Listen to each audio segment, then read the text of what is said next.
Halo Sobat Nusantara, hari ini saya bersilaturahmi di salah satu pondok pesantren yang ada di Lampung, yaitu Pondok Pesantren Tahfizul Quran Al-Husna Bukit Rajawali. Baik, Sobat Nusantara, saya bersama salah satu tokoh perempuan pesantren di Pondok Pesantren Tahfizul Quran Al-Husna Bukit Rajawali, yaitu Ibu Nyai Husnul Fadilah. Selamat siang Ibu. Selamat siang Mbak. Izin, ini sapaan akrabnya biasa dipanggil Umi ya. Iya betul. Izin, bagaimana kabarnya Umi? Alhamdulillah sehat. Alhamdulillah, Mbak sehat? Alhamdulillah sehat. Boleh disapa dulu Sobat Nusantaranya Umi? Assalamualaikum sahabat Nusantara. Saya atas nama Husnul Fadilah. Selamat siang Ibu. Ibu apa Mbak ini? Mbak Iza ya? Mbak Uzi. Mbak Uzi. Yeah. Terima kasih atas kehadirannya. Semoga membawa berkah buat kita semua. Iya, amin. Baik, izin Umi, ini kan pesantren dari saya masuk, saya agak ini salfok ya Bu kalau bahasa Gen Z gitu, dengan tulisan Bukit Rajawali dengan suasananya gitu. Ini sangat identik dengan hewan begitu Ibu. Boleh diceritakan nggak sih Bu bagaimana kemudian filosofi pesantren ini? Baik, boleh. Baik, terima kasih. Ya, ini? Terima kasih atas kedatangannya Mbak Uzi di pondok pesantren kami, di Pondok Pesantren Tahfizul Quran Al-Husna Bukit Rajawali. Semoga membawa berkah buat kita semuanya. Baik. Amin. Terus untuk nama pondok pesantren kita, Pondok Pesantren Tahfizul Quran Al-Husna Bukit Rajawali ini diambil dari, yaitu tadi Mbak kan salfok sama apa ini namanya? Ornamennya yang penuh dengan apa ini? Hewan. Banyak filosofinya. Ya inilah abinya ini langsung yang ngasih nama Bukit Rajawali, katanya untuk apa ya? Untuk kita apa? Gak apa-apa Umi, santai. Biar dapat berkahnya Syekh Abdul Qadir Ajailani. Makanya di akhir tulisan pondok pesantren ada nama Bukit Rajawali. Rojonya para wali katanya begitu. Makanya terus asrama-asrama ini kita kasih nama hewan semuanya karena udah diawali dengan Bukit Rajawali itu tadi. Ada asrama kuda, asrama katak, gajah dan seterusnya, banyak. Udah ada beberapa asrama termasuk yang kita tempatin di sini nih namanya asrama apa ini? Keong apa ini? Apa semut? Semut ini sama semut. Itu kalau filosofinya banyak sih Mbak ya, itu artinya yang lebih paham. Oke, baik Umi. Terus ini Umi, kan kita tahu ya Umi ya, pondok pesantren ini kan salah satu lembaga pendidikan tertua ya Umi di Indonesia. Nah, dan yang memegang peran kunci sebetulnya bukan hanya Pak Yainya kan Umi, tapi ada Ibu Nyai. Nah, bagaimana sih Umi kemudian cara Umi berperan dalam pengembangan pondok pesantren ini Umi? Baik. Sambil dilihat nggak apa-apa.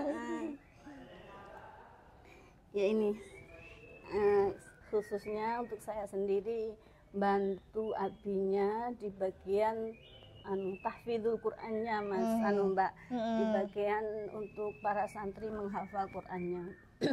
Kalau abi yang ngisi untuk kitab kuningnya, khususnya di tafsir, saya bagian pegang untuk memegang Al-Qur'annya. Jadi anak-anak hafalan itu langsung ke saya. Ke Umi, ya. Terus tentunya dibantu sama mbak-mbak pengurus yang lainnya, ustadzah-ustadzah yang lainnya. Terus kalau untuk saya dari 10 juz ke atas, terus nanti ke saya. Tadinya yang awalnya dari 1 sampai 10 kita setorkan bersama siapa Mbak Ustadzahnya. Habis itu kita simak gelondongan, kalau udah selesai 10 juz itu baru pindah ke saya. Yang 10 juz ke atas itu. Jadi peran saya ya membantu untuk bagian tahfidznya, disambi ya momong ya yang ngurus apa keluarga begitu ya. bareng-bareng di situ. Kalau boleh tahu ini ada berapa jumlah santrinya Umi? Semuanya putra-putri sekitar 200-an untuk tahun ini. Alhamdulillah ini. Jadi selain pondok ada lembaga pendidikannya juga Kak Umi? Ada. Dari mulai SMP sampai SMA sampai perguruan tinggi.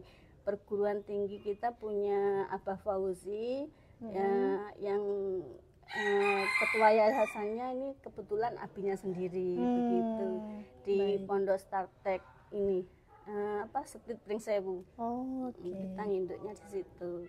Jadi anak-anak ini selain menghafal Quran banyak yang kuliah juga dari S1 sampai S2. S2-nya ada juga di Setit itu. Ada juga yang S2 ya Umi? S2 ada. Berarti di bawah naungan yayasan di pesantren ya Umi? Kalau yang untuk untuk yang Setitnya beda. Tapi beda. Kalau yang SMP sama yang SMA satu yayasan Al-Hamidi namanya. Kalau kita ini di pondok namanya Yayasan Al-Hamidi. Tapi kalau yang untuk perkuliahan di bawah naungan Startek, Yayasan Startek. Gitu. Baik Umi. Nah ini kan Umi sebetulnya tadi Umi sudah menyinggung soal peran Umi nih yang memang sangat penting dalam proses membangun pesantren dan fokusnya di tahfizulnya ya Umi ya. Nah kalau boleh tahu nih Umi kan sudah berperan sebagai pendidik, terus berperan juga nih sebagai istri. Bagaimana sih Umi menyeimbangkan peran itu sebagai ibu nyai di pondok pesantren dan juga pendidik, kemudian sebagai istri? Ya itu tadi karena sudah biasa bersama anak-anak terus sambil ngomong ya sambil ngajarin anak-anak kan ada jadwalnya, jadi enak kalau selesai ngaji nanti abinya waktu apa kita layanin, anak-anak juga begitu. Nyambung nggak ini? Nyambung? Apa Umi? Kita kan ngobrol biasa Umi. Iya. Sebagai wanita pendidik katanya harus terdidik dulu sebelum mendidik anak-anaknya kan. Sobat Nusantara, ya kita harus terdidik dulu nih sebagai perempuan. Betul. Sebelum mendidik anak-anaknya harus kitanya dulu terdidik kan gitu. Baik Umi. Umi ini kan pasti dalam perkembangannya selalu ada tantangan ya Umi ya. Bagaimana sih Umi tantangannya dan apa yang sudah dilalui nih Umi untuk membangun pesantren ini, menciptakan pesantren yang tentunya inklusif, yang aman untuk anak-anak, itu tantangannya seperti apa Umi? Tantangannya apa ya? Sabar mungkin. Harus penuh dengan kesabaran tantangannya. Tantangannya apa ya Mbak ya? Apakah kemudian apa yang ya anak-anak misal harus apa gitu tantangannya?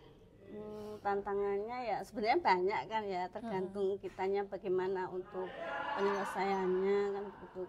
Makanya kalau ada contohnya apa ini ya semuanya tantangan untuk kurikulumnya kah atau anak-anaknya kah atau bagaimana Umi? Nah kalau anak-anak nih kan sekarang nih banyak yang ditakutkan orang tua mondok itu masalah bullying ya.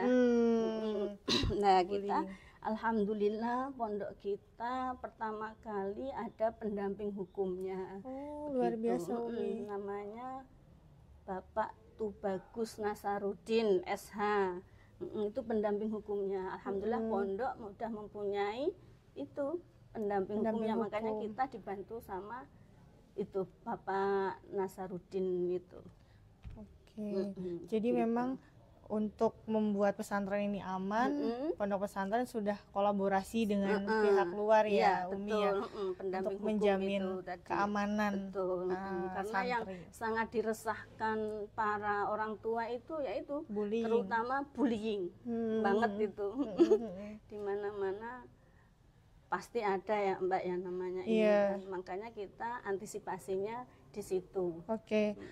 Izin Umi, kalau misalkan ini kan ada kasus ya Umi yang banyak sekali di televisi kita lihat ada kasus kekerasan seksual. Ini kan seperti gunung es ya Umi ya, dan membuat hati miris tentunya. Ada nggak sih Umi langkah preventif yang dilakukan pesantren ini dalam menangani itu? Preventifnya apa, kemudian penanganannya seperti apa Umi? Ya itu tadi, makanya banyak apa ya, workshop kayak masuk gitu, makanya ada dari pihak luar kita manggil gitu ya, untuk ngisi ini tentang masalah seksual anak apa-apa gitu. Kita untuk mengisi acara itu di apa, untuk menyampaikan masalah seksual anak-anak supaya tidak sampai ke ranah seperti itu kan, sampai terjadi ya, Umi. makanya kita panggil apa istilahnya, guru atau seminar lah istilahnya gitu ya, seminar untuk ngisi acara seperti itu. Oh, jadi memang rutin ya Umi ya? Ada. Kalau rutinnya enggak, mungkin beberapa kali gitu. Tapi memang pernah. ada. Oh, itu salah satu upayanya ya Umi ya? Iya. Ada workshop pencegahan kekerasan betul. seksual di pesantren. Ya, termasuk bullying itu juga kita mendatangkan pihak luar. Benar, mungkin iya. kayak ada terkaitannya sama polisi apa gimana, biar mereka ada rada-rada takutnya gitu loh, Mbak. Oke, terakhir nih Umi, pertanyaan terakhir, apa sih harapan Umi nih untuk seluruh perempuan di lingkungan pesantren? Harapannya mari kita jaga bersama-sama pondok kita supaya tidak terjadi hal-hal yang tidak kita inginkan gitu. Oke, apalagi yang lain Umi, mungkin harapan untuk perempuan di seluruh pesantren? Harapannya selain itu kalau kata Nisila itu yaitu jadilah wanita terdidik sebelum kita mendidik. Masya Allah. Baik, terakhir Umi, kita ada jargon nih Umi ya. Apa itu? Perempuan berdaya, pesantren dikdaya. Jadi gitu. iya, boleh nanti bareng-bareng ya Umi. Perempuan berdaya, pesantren dikdaya. Baik, itu saja Sobat Nusantara, terima kasih sudah mengikuti obrolan renyah kita siang hari ini. Tentunya nantikan episode berikutnya di podcast Sri Manganti Nusantara. Dah Sobat Nusantara.